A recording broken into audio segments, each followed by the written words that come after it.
ठीक है, अब तुम जाओ, कल सुबह 10 बजे आना। ठीक है, good night sir. Good night.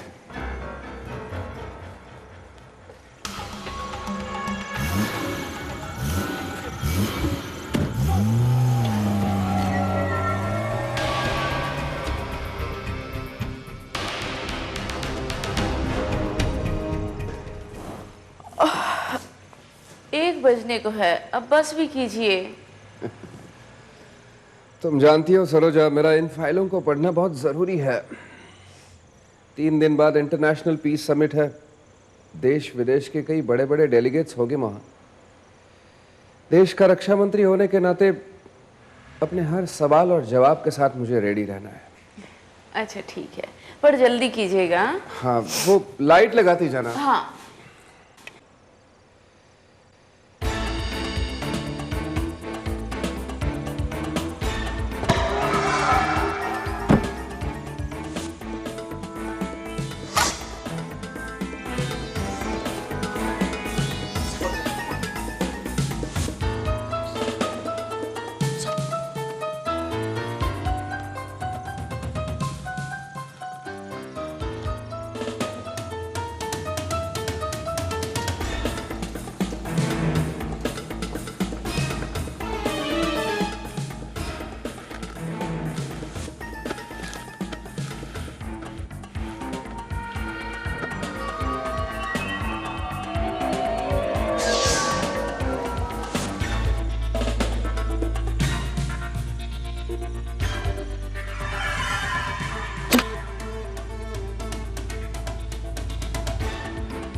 Guards, watchman,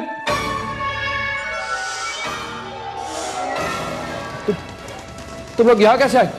कौन हो तुम लोग?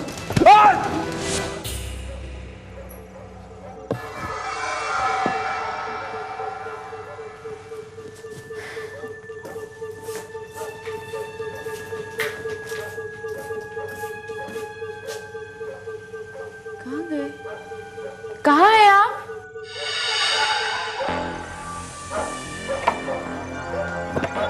कहाँ है आप? कहाँ गए? कौन हो तुम? जुबान बंद रखो वरना तुम्हें भी मार डालेंगे।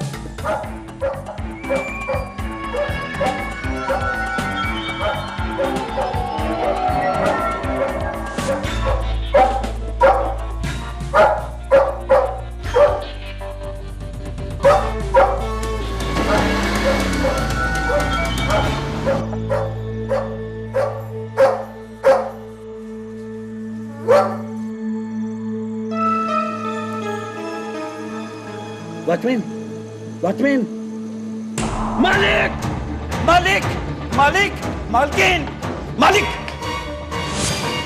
मालकिन, मालकिन, मालकिन, क्या हुआ आपको? आप ठीक तो है ना?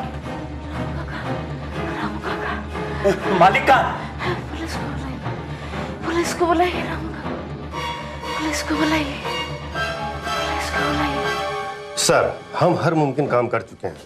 रेड्स नाकाबंदी करवाने के बावजूद भी कुछ पता नहीं चल पाया है। और सर, सबसे बड़ी बात तो यह है कि किडनैपर्स ने अभी तक कोई मैसेज भी नहीं भिजवाया है। हमें किस दिशा में कौन सा कदम उठाना चाहिए, इस बात का इल्म तक नहीं हो पा रहा है।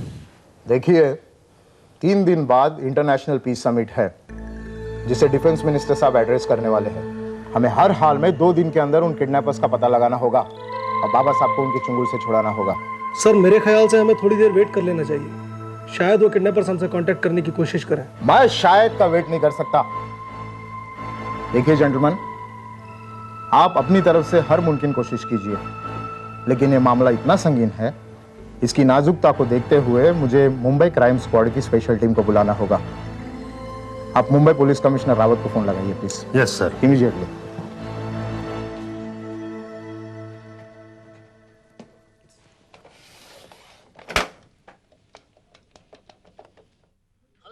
हेलो, मैं दिल्ली पुलिस कमिश्नर मेहरा साहब के ऑफिस से बोल रहा हूँ। हाँ बोलिए। मेहरा साहब कमिश्नर रावत साहब से बात करना चाहते हैं। साहब, दिल्ली पुलिस कमिश्नर आपसे बात करना चाहते हैं, बात कराइए।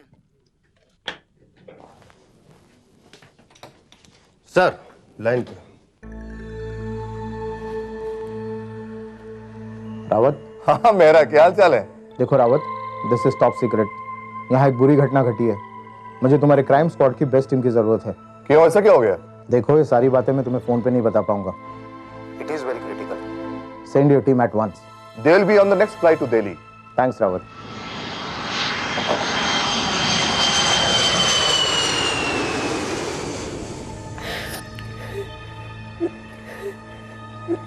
मैंने कहा ना, रक्षा मंत्री साहब की तबीयत ठीक नहीं है। वो आज किसी से नहीं मिल सकते। इंटरव्यू तो आप बाद में भी ले सकते हैं। Thank you.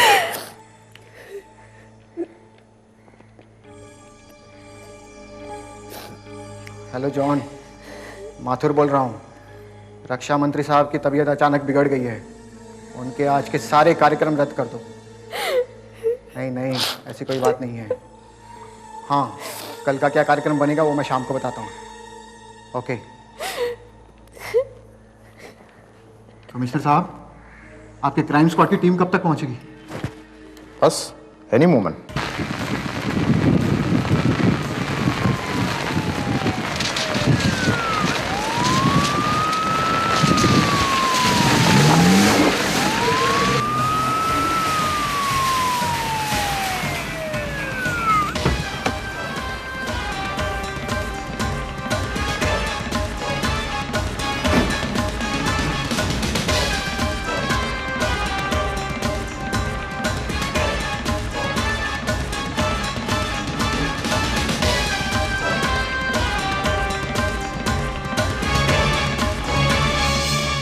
इसका मतलब बाबा साहब को किडनैप होते हुए सिर्फ सरोजा देवी ने देखा। मिस्टर माथुर जी, आपके जाने के आधे घंटे बाद यह हादसा हुआ जी। क्या जाते जाते आपने किसी तरह की कोई अनयूजुअल बात नोटिस की? जी नहीं। कुछ भी नहीं? जी बिल्कुल भी नहीं। Arjun, Arjun, I am handing over this case to you. बस एक बात का ख्याल रहे कि हमें हर हाल में 3 दिन के अंदर बाबा साहब को वापस लाना है। You know the reason why. और एक बात, घर के सारे लोगों को प्राइवेटली बता दिया गया है कि इस बात को लेकर किसी के सामने मुंह नहीं खोले। खास करके प्रेस वालों को तो बिल्कुल पास पटकने नहीं दे। मैं हेडक्वार्टर जा रहा हूँ। I will be in touch with you. Right sir. Okay.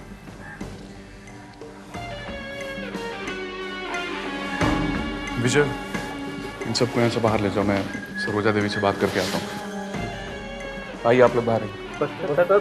चलिए बाहर आइए आप लोग भी। आप भी आइए। साहब, मालकिन के पास। घबराइए मत, उनके साथ अर्जुन साहब। रामू काका आइए।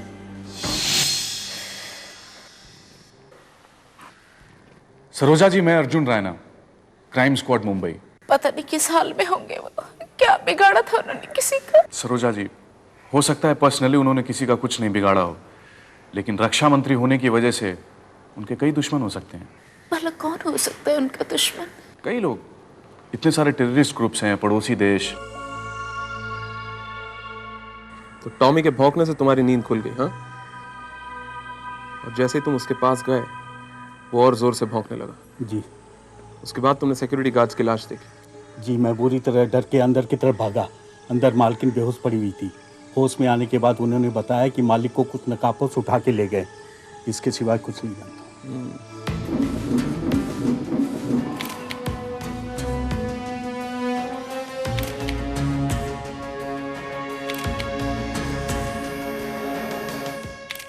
घबराइए मत, मैं उन्हें कुछ नहीं होने दूंगा।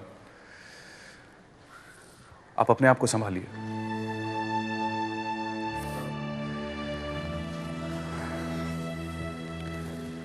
एक बात पूछनी है आपसे।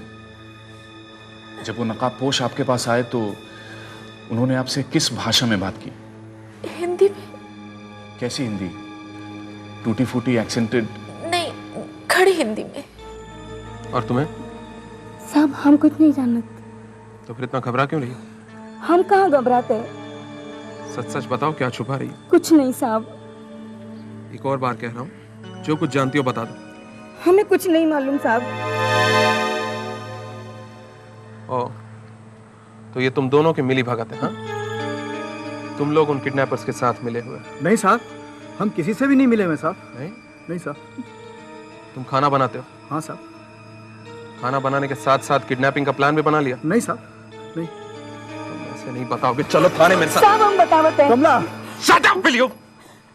हाँ बोलो। साहब असल में हम दोनों रात को सलीमा देखने गए रहे 9 से 12। आते आते हमको देर हो गई तो हम चुपचाप सो गए। सच कह रही हो? हाँ साहब। ठीक है।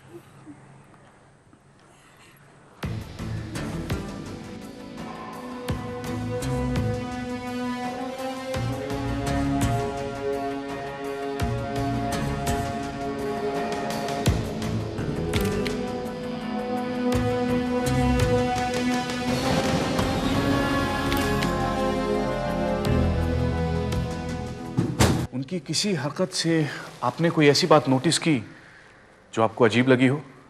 मुझे कुछ नोटिस करने का मौका ही नहीं मिला।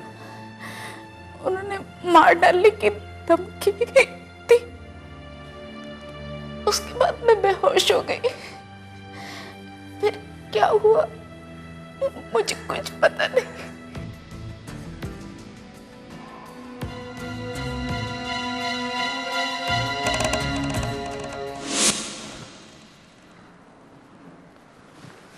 What? स्टाफ मेंबर्स तो वही रट लगा रहे हैं कि ना ही उन्होंने कुछ देखा और ना ही कुछ सुना। ये माथुर साहब नहीं दिख रहे? वो कमिश्नर साहब को बाहर छोड़ने गए थे। आ जाएंगे अभी थोड़ी देर में।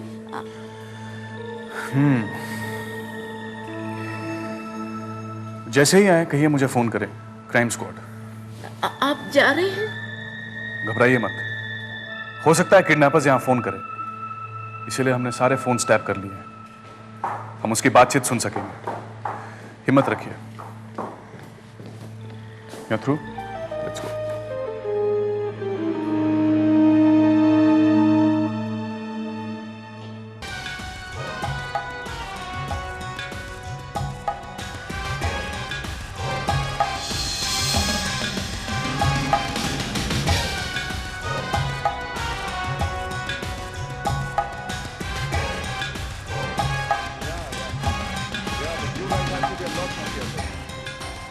जैसे पता, of course. Okay. ये है बाबा साहब के बंगलों का पूरा मैप। ये उनका बेडरूम, ये हॉल, ये किचन और ये गेस्ट रूम। हॉल में 2 सीढ़ियां हैं जो स्टडी रूम तक पहुंचती हैं। स्टडी रूम के साथ एक लंबी गैलरी है जिसके एंड में एक खिड़की है। खिड़की के बाहर राइट हैंड साइड में एक पतली गली है जो झाड़ियों के पीछे छिपी है और किडनैपर्स इस रास्ते से आए थे। पहले उन्होंने बर्गलर अलार्म्स को डिस्कनेक्ट कर दिया, फिर एक एक करके गार्ड्स को मार गिराया। फाइनली इस खिड़की से अंदर पहुंचे। Smart move, don't you think so? सीधे स्टडी रूम में पहुंच गए। इसका मतलब ये हुआ कि उन्हें मालूम था कि उस वक्त बाबा साहब स्टडी रूम में ही मिलेंगे। That's right. इस मीन्स उन्हें बाबा साहब के प्रोग्राम के बारे में पहले से ही पता था। Not only that, वो बंगले के चप्पे चप्पे से वाकिफ थे। क्या सोच रहे हो? ये सोच रहा हूँ कि ये सब करने के लिए अंदर का कोई आदमी किडनैपर्स के साथ जरूर मिला हुआ होगा। Because everything went so smoothly. हो सकता है, वरना इतनी आसानी से घर के अंदर घुसकर बाबा साहब को किडनैप करना इट्स नो जोक। लेकिन कौन हो सकता है? विजय नायक फ्रॉम क्राइम स्क्वाड। हेलो, मैं माथुर बोल रहा हूँ, बाबा साहब के बंगले से। जी हाँ, एक मिनट। बाबा साहब के यहाँ से माथुर। बोलिए माथुर साहब, अर्जुन रायना है। अर्जुन साहब, आप जरा यहाँ आ सकते हैं? मैं आपको कुछ दिखाना चाहता हूँ। कोई गेट के बाहर एक पार्सल फेंक गया, आपको दिखाए बगैर उसे खोलना मैंने उचित नहीं समझा।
बाबा साहब को लेकर आप सभी लोग अच्छे खासे परेशान होंगे, क्यों? पर परेशान होने की कोई जरूरत नहीं है। बाबा साहब हमारे मेहमान हैं और हम उनका पूरा पूरा ख्याल रख रहे हैं। बदले में हम चाहते हैं कि आप भी हमारा ख्याल रखें। उसके लिए 25 करोड़ रुपए ठीक रहेगा। ये 25 करोड़ के नोट 500 के होने चाहिए, मगर सीरियल ऑर्डर में नहीं। रुपयों को LMX के काले रंग के बैग में डालकर सूर्या मिल भेज दो, जो बंद हो चुकी है। वहाँ तुम्हें हमारी भेजी हुई बैग मिल जाएगी, जिसके ज़रिए आपको पता लगेगा कि बाबा साहब आपको कहाँ मिलेंगे। ये काम शाम के ठीक 6 बजे तक हो जाना चाहिए। और हाँ, कोई चालाकी नहीं, वरना गलती आप लोग करेंगे और भुगतान करेंगे आपके बेचारे बाबा साहब। Good bye. अब क्या होगा? 25 करोड़ रुपए कहाँ से आएंगे? सवाल 25 करोड़ का नहीं है मैम। सवाल तो ये है कि सिर्फ रुपयों के लिए कोई इतना बड़ा रिस्क क्यों उठाएगा? 25 करोड़ के लिए वो लोग किसी भी फिल्म स्टार या बिजनेस टाइकून को किडनैप कर सकते थे। देश के रक्षा मंत्री को किडनैप करके इतना बड़ा खतरा मोल लेने की क्या जरूरत थी सर? हमें कमिश्नर को इन्फॉर्म कर देना चाहिए। या बिना उनकी सहमति के कोई भी फैसला करना ठीक नहीं होगा। कैसा फैसला? आप प्राइम मिनिस्टर से मेरी बात करवाइए, कैसे भी रुपयों के अरेंजमेंट करवाइए। मेरा पति मुझे वापस चाहिए, किसी भी कीमत पर।